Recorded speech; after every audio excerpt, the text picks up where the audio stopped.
భవిష్యత్తులో ఏ విధంగా ముందుకు వెళ్ళాలి అనే వివరాలను కూడా మేము చర్చించుకోవడం జరిగింది. అందులో భాగంగా కొన్ని వాస్తవాలను ఈరోజు తెలంగాణ ప్రజల ముందు పెట్టాల్సిన బాధ్యత ముఖ్యమంత్రిగా నా మీద ఉన్నది. ఎందుకంటే ప్రతిపక్ష పార్టీ బాధ్యతాయుతంగా విమర్శనాత్మకమైన వైఖరితో ప్రభుత్వ వైఫల్యాలను విమర్శించినా మాకు అభ్యంతరం లేదు. ప్రధాన ప్రతిపక్ష నాయకుడికి ఆ పార్టీలో సాగునీటి పారుదల శాఖ మంత్రిగా పనిచేసిన వాళ్లకు సుదీర్ఘమైన అనుభవం ఉన్నది అని వాళ్ళు చెప్పుకుంటుంటారు. ఆ అనుభవాన్ని తెలంగాణ ప్రజలకు వినియోగించడానికి వాళ్ళు ముందుకొచ్చినా మాకు అభ్యంతరం లేదు. వారు ఇచ్చిన సూచనలు తీసుకోవడానికి కూడా మాకు ఎలాంటి అభ్యంతరం లేదని వివిధ సందర్భాలలో, అది శాసనసభలో కావచ్చు, బహిరంగ సభలలో నేను మా మంత్రివర్గ సహచరులు అందరం కూడా వివరించడం జరిగింది.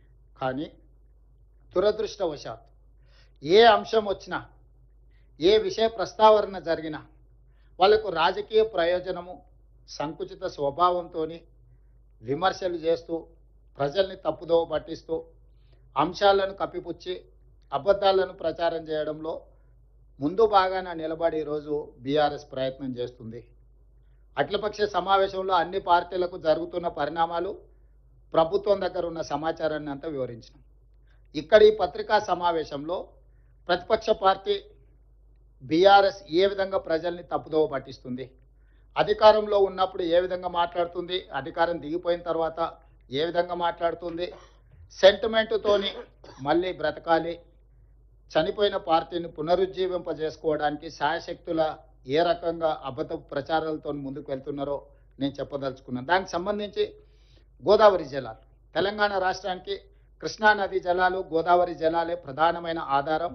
ఈ రెండు నదీ జలాల వల్ల దాదాపుగా 1 కోటి ఎకరాలు పైగా సాగునీరు అందించి ఈ ప్రాంతాన్ని సస్యశ్యామలం చేయాలన్న ఒక ఆలోచనతోని ఆనాడు కాంగ్రెస్ పార్టీ పండిత్ జవహర్లాల్ నెహ్రూ గారు మొదలుపెట్టిన నాగార్జున సాగర్, శ్రీశైలం, శ్రీరామ్ సాగర్ లాంటి ప్రాజెక్టులు, ఆ తర్వాత రాజశేఖర రెడ్డి గారు ఉన్నప్పుడు కావచ్చు, వివిధ సందర్భాలలో మొదలుపెట్టిన భీమా, నెట్టంపాడు, కోయిల్ సాగరు, కల్వకుర్తి, ఎస్ఎల్బిసి, శ్రీపాద ఎల్లంపల్లి, అదేవిధంగా ఈరోజు సీతారామ పేరు మీద ఇందిరాసాగర్, రాజీవ్ సాగర్, ఇలాంటి ఎన్నో ప్రాజెక్టులు ఈ ప్రాంత ప్రజల ప్రయోజనానికి, ముఖ్యంగా రైతాంగాన్ని కాపాడాలి అనంటే, రైతాంగాన్ని కరువు కాటకాల నుంచి బయటకు తీసుకురావాలంటే సాగునీరు ఒక్కటే ఈ ప్రజల్ని కాపాడడానికి ఉపయోగపడుతుంది.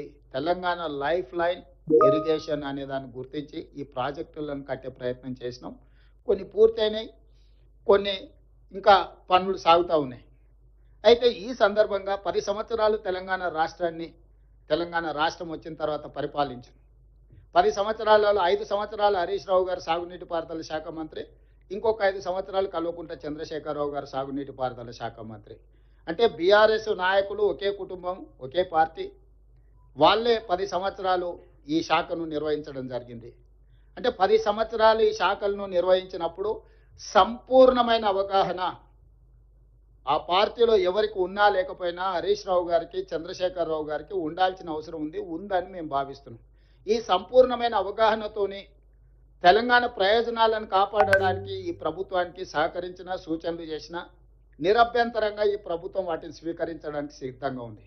కానీ దురుద్దేశంతో బురద జల్లడం ద్వారా ఈ ప్రభుత్వాన్ని దోషిగా నిలబెట్టి రాజకీయ ప్రయోజనాలు పొందాలని ఏదైతే ప్రయత్నం చేస్తుందో, ఆ నేపథ్యంలోనే చాలా సందర్భాలలో రేవంత్ రెడ్డి గారు మాట్లాడట్లేదు. ఎందుకు మౌనంగా ఉన్నాడు? రేవంత్ రెడ్డి గారు ఎందుకు ఈ విషయాలను ప్రశ్నించడం లేదు? ఇట్లా తనదైన శైలిలో వారు మాట్లాడడం మొదలుపెట్టారు. అందుకే ఈరోజు మాట్లాడుతున్న హరీష్ రావు గారు, మాజీ సాగునీటి పారుదల శాఖ మంత్రి గారు, మీరు సాగునీటి పారుదల శాఖ మంత్రిగా ఉన్నప్పుడు, చంద్రశేఖరరావు గారు ముఖ్యమంత్రిగా ఉన్నప్పుడు కేంద్ర ప్రభుత్వం ఏర్పాటు చేసిన అపెక్స్ కౌన్సిల్ సమావేశంలో మీరు పాల్గొని ఏం మాట్లాడినారు, ఏం మీటింగ్ మినిట్స్ రికార్డ్ చేసినారో అక్కడి నుంచి మొదలు పెడతాను నేను. ఈ గోదావరి జలాలకు సంబంధించి, కృష్ణానది జలాలకు సంబంధించి ఆనాడు 2016 21/9/2016 శ్రమశక్తి భవన్, న్యూఢిల్లీ ఈ మీటింగ్ అపెక్స్ కౌన్సిల్ సమావేశంలో శ్రీ కుమారి ఉమాభారతి గారి జలశక్తి మినిస్టర్గా వారి అధ్యక్షత వహిస్తే, చంద్రబాబు నాయుడు గారు, చంద్రశేఖరరావు గారు ఇరు రాష్ట్రాల ముఖ్యమంత్రులుగా ఇందులో పాల్గొన్నారు. ఈ సమావేశంలో ఆంధ్రప్రదేశ్ సాగునీటి పారుదల శాఖ మంత్రిగా దేవినేని ఉమామహేశ్వరరావు గారు, తెలంగాణ సాగునీటి పారుదల శాఖ మంత్రిగా హరీష్ రావు గారు ఈ సమావేశంలో పాల్గొన్నారు.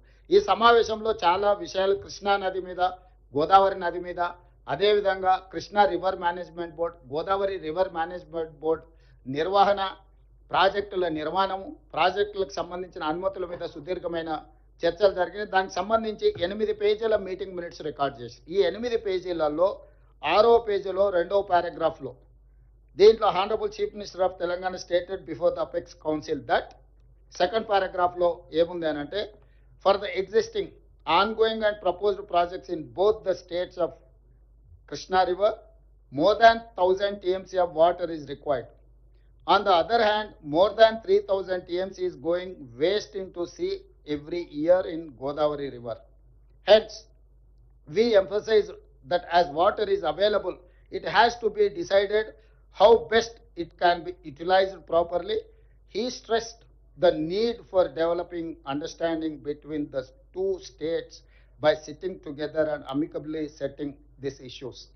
ఇది చంద్రశేఖరరావు గారు, చంద్రబాబు నాయుడు గారు, ఉమాభారతి గారి నేతృత్వంలో ఢిల్లీ శ్రమశక్తి భవన్లో సమావేశాన్ని ఏర్పాటు చేసి ఈ గోదావరి జలాలను, కృష్ణానది జలాలను ఏ విధంగా వినియోగించుకోవచ్చో అని చర్చించి, ఈ సమావేశంలో ఆనాటి తెలంగాణ ముఖ్యమంత్రి చంద్రశేఖరరావు గారు ఒక అంశాన్ని ఈ సమావేశంలో అధికారికంగా మీటింగ్ మినిట్స్లోకి తీసుకొచ్చారు. ఏమని? గోదావరికి సంబంధించిన 3000 టీఎంసీల నదీ జలాలు సముద్రంలో కలుస్తున్నాయి. ఈ సముద్రంలో కలుస్తున్న 3000 టీఎంసీ నీళ్లను కృష్ణా బేసిన్ మీద నిర్మించుకోవాల్సిన ప్రాజెక్టులకు 1000 టీఎంసీ అవసరం ఉంది. గోదావరి బేసిన్ నుంచి కృష్ణా బేసిన్కి గోదావరి జలాలను తరలించడం ద్వారా ఈ ప్రాజెక్టులను నిర్మించుకొని ఆ సమస్యల్ని పరిష్కరించుకోవచ్చని 80,000 పుస్తకాలు చదివిన టిఆర్ఎస్ భాషలో వాళ్ళు చెప్తా ఉంటారు, అపర భగీరథుడని రకరకాలుగా. వారు కనిపెట్టిన బ్రహ్మ పదార్థమే 3000 టీఎంసీలు గోదావరి నదీ జలాలు సముద్రంలో కలుస్తున్నాయి. ఆ రోజు పునాది రాయబడ్డది. గోదావరిలో 3000 టీఎంసీల నీళ్లు సముద్రంలో కలుస్తున్నాయి. ఆ 3000 టీఎంసీలను గోదావరి పరివాహక ప్రాంతం నుంచి కృష్ణా పరివాహక ప్రాంతానికి తరలించడం ద్వారా రాయలసీమకు నీళ్ళు ఇవ్వాలనేది పునాది ఆ రోజు 2016-21 6వ నెలలో పడ్డది. ఇది మీటింగ్ మినిట్స్ రికార్డ్ అధికారికంగా. ఈ మీటింగ్ హరీష్ రావు గారికి తెలియదనడానికి వీలేదు. హరీష్ రావు గారు మంత్రిగా ఈ సమావేశంలో వారు కూడా పాల్గొన్నారు. కాబట్టి ఈ మీటింగ్ మినిట్స్ హరీష్ రావు గారికి నేను పంపిస్తాను. రెండవ పాయింట్, ఆ తర్వాత ఆంధ్రప్రదేశ్, తెలంగాణ, లేకపోతే చంద్రబాబు నాయుడు గారు, లేకపోతే చంద్రశేఖరరావు గారి మధ్యలో వైరుధ్యాలు, లేకపోతే రాజకీయ అంతరాలు, రకరకాల పరిస్థితుల వల్ల 2016 నుంచి 2019 వరకు ఇది కార్యరూపం దాల్చలేదు, వాయిదాలు పడుతూ వచ్చింది. 2019లో ఆంధ్రప్రదేశ్లో జగన్మోహన్ రెడ్డి గారు ముఖ్యమంత్రిగా మొదటిసారి బాధ్యత చేపట్టిన తర్వాత, తెలంగాణలో చంద్రశేఖరరావు గారు రెండవసారి ముఖ్యమంత్రిగా పదవి చేపట్టిన తర్వాత వీళ్ళిద్దరూ 4 సార్లు సమావేశమైనారు.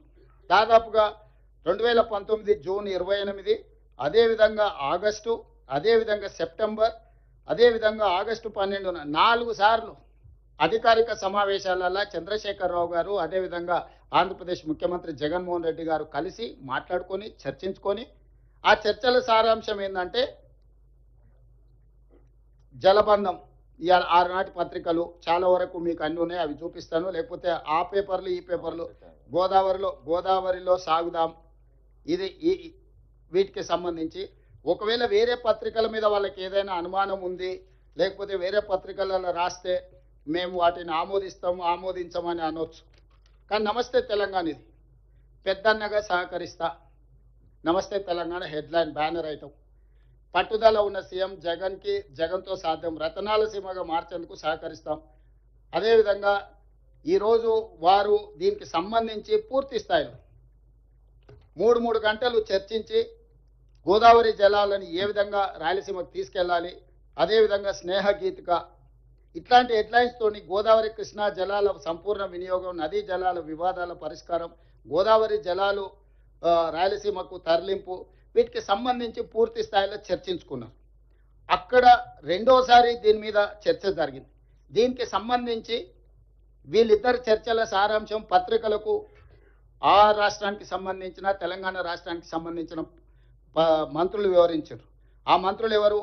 ఇరు రాష్ట్రాల సీఎం సమావేశం వివరాలను వెల్లడిస్తున్న తెలంగాణ మంత్రి ఈటల రాజేందర్ గారు, పక్కన బుగ్గన రాజేంద్రనాథ్ రెడ్డి. ఇచ్చి పుచ్చుకుందాం. తెలంగాణ ఏపీ మంత్రులు రాజేందర్ అండ్ రాజేంద్రనాథ్ రెడ్డి. అంటే స్పష్టంగా సీమకు గోదావరి పత్రికలలో వచ్చింది. ఏంటి శ్రీశైలాన్ని తరలించాం తెలుగు రాష్ట్రాలు, ఏ రకంగా వీళ్ళు నీళ్లను రాయలసీమకు తరలించాలని చెప్పి చర్చించుకున్నారో ఆ రోజు మంత్రివర్యులు ఈటెల రాజేందర్ గారు, బుగ్గన రాజేంద్రనాథ్ రెడ్డి గారు పత్రికా సమావేశం పెట్టి ప్రజలకు వివరించారు. నష్టం తక్కువ, లాభం ఎక్కువ. గోదావరి జలాలను రాయలసీమ ప్రాంతానికి తరలించడం ద్వారా, కృష్ణా పెన్నా బేసిన్కు తరలించడం ద్వారా నష్టం తక్కువ, లాభం ఎక్కువ అని ఇద్దరు ముఖ్యమంత్రులు కూర్చొని ప్రగతి భవన్లో 2 గంటలకు పైగా సమావేశమైన జగన్మోహన్ రెడ్డి గారు, అదేవిధంగా చంద్రశేఖరరావు గారు.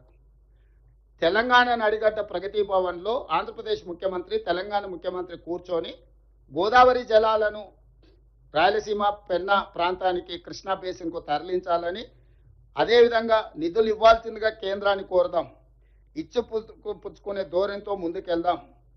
అంటే ఒకవేళ డబ్బులు కేంద్ర ప్రభుత్వాన్ని అడుగుదాం, ఇవ్వకపోతే మనమే సొంతంగా కట్టుకుందాం అని చెప్పి వాళ్ళిద్దరు కలిసి మాట్లాడుకొని ముందుకెళ్ళిండ్రు.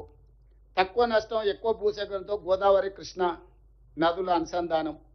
సో ఈ రకంగా ఈరోజు ఇంత స్పష్టంగా రాయలసీమను రతనాల సీమగా మారుస్తా, ఇవన్నీ కూడా చంద్రశేఖరరావు గారు స్వయంగా మాట్లాడిన మాటలు. ఇప్పుడు నేను తెలంగాణ ప్రజలకు వివరించదలుచుకున్నా. 2016లో చంద్రబాబు నాయుడు గారు, చంద్రశేఖరరావు గారు కేంద్ర ప్రభుత్వం ఏర్పాటు చేసిన అపెక్స్ కౌన్సిల్ సమావేశంలో స్పష్టంగా గోదావరి నదిలో 3000 టీఎంసీల నీళ్లు సముద్రంలో కలుస్తున్నాయి, వాటిని రాయలసీమ ప్రాంతానికి సంబంధించిన కృష్ణా పెన్నా బేసిన్కు తరలించడం ద్వారా కరువు ప్రాంతాలను సస్యశ్యామలం చేస్తామని ఆ రోజు అక్కడ మాట్లాడినరు. దాన్ని ముందుకు తీసుకెళ్లాలని చంద్రశేఖరరావు గారే మొట్టమొదట ప్రతిపాదించింది. ఈ రోజు ఏదైతే గోదావరి బంకంచెర్ల ఆంధ్రప్రదేశ్ చంద్రబాబు నాయుడు గారు మొదలు పెట్టినరో, 2016లో చంద్రశేఖరరావు గారు, చంద్రబాబు నాయుడు గారు మాట్లాడుకున్న ప్రాతిపదికనే ఈ రోజు వాళ్ళ ప్రాజెక్టును ముందుకు తీసుకెళ్ళి 2019లో జగన్మోహన్ రెడ్డి గారు, చంద్రశేఖరరావు గారు పూర్తి స్థాయిలో మాట్లాడుకొని ప్రాజెక్టు డిపిఆర్లు అన్ని రెడీ చేసి పెద్దన్నగా సహకరిస్తాను చంద్రశేఖరరావు గారు చెప్పడమే కాకుండా, రాయలసీమ పర్యటన సందర్భంగా శ్రీమతి రోజా గారి ఇంటి దగ్గర ఏం మాట్లాడినో, ఇప్పుడు వారు ఎప్పుడు వివిధ సందర్భాలలో ఏం మాట్లాడినో మీకు చూపించిన. ఇప్పుడు వారు ఇంత స్పష్టంగా గోదావరి జలాలను రాయలసీమకు సంబంధించిన కృష్ణా బేసిన్, పెన్నా బేసిన్కు తరలించడం ద్వారా రాయలసీమను రతనాల సీమలుగా చేస్తా అని చెప్పిన తర్వాత, బేసిన్లు రాజకీయాలు లేవు, మేము కలిసి పనిచేస్తాం, కలిసి ముందుకు సాగుతాం, సమర్థుడైన యువకుడు ఆంధ్రప్రదేశ్ ముఖ్యమంత్రిగా జగన్మోహన్ రెడ్డి గారు ఉన్నారు, నేను పెద్దనగా పూర్తిగా సహకరిస్తానని చంద్రశేఖరరావు గారు చెప్పిండ్రు.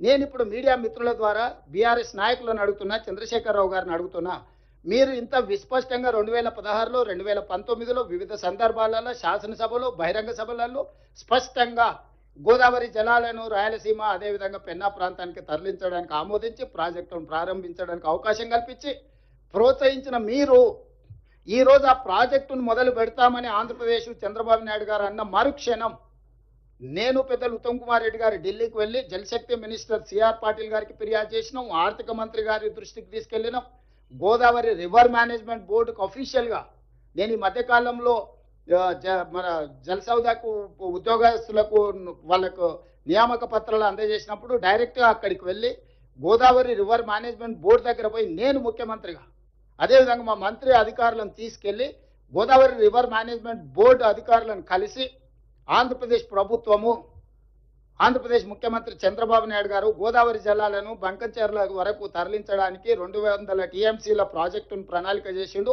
పరోక్షంగా ఇంకొక 100 టీఎంసీలు, ఇది 200 టీఎంసీల ప్రాజెక్టు కాదు, ఇది 300 టీఎంసీల ప్రాజెక్టు.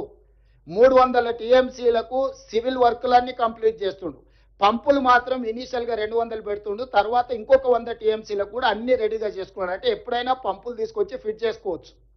సో కాలువలు కానీ, లేకపోతే టన్నెల్స్ కానీ, లేకపోతే రిజర్వాయర్లు కానీ 300 టీఎంసీలకు సంబంధించిన ప్రణాళికలు సిద్ధం చేసుకొని ఈ వరద జలాలను లిఫ్ట్ చేసే కాదు ఇప్పుడు 200 టీఎంసీలను మాత్రమే లిఫ్ట్ చేయడానికి అవసరమైన పంపు సెట్లు పెట్టుకుంటున్నాడు. ఇది 200 టీఎంసీల ప్రాజెక్టు కాదు, ఇది 300 టీఎంసీల ప్రాజెక్టు. ఆనాడు చంద్రశేఖరరావు గారు 400 టీఎంసీలకు ప్రతిపాదన ఇచ్చిండు. 400 టీఎంసీలు తరలిస్తే 100 రోజుల్లో రోజుకు 4 టీఎంసీలు తరలిస్తే 400 టీఎంసీలు వస్తే 400 టీఎంసీలు వస్తే కృష్ణా బేసిన్‌లో ఉన్న రాయలసీమకు, అదేవిధంగా పెన్నా బేసిన్‌లో ఉన్న నెల్లూరు, ప్రకాశం ప్రాంతాలకు కూడా నీళ్లు తరలించొచ్చు. ఆ ప్రాంతం బాగుపడుతుంది. పంటలు పండుతాయని చంద్రశేఖరరావు గారు వారికి సూచన చేసిండు.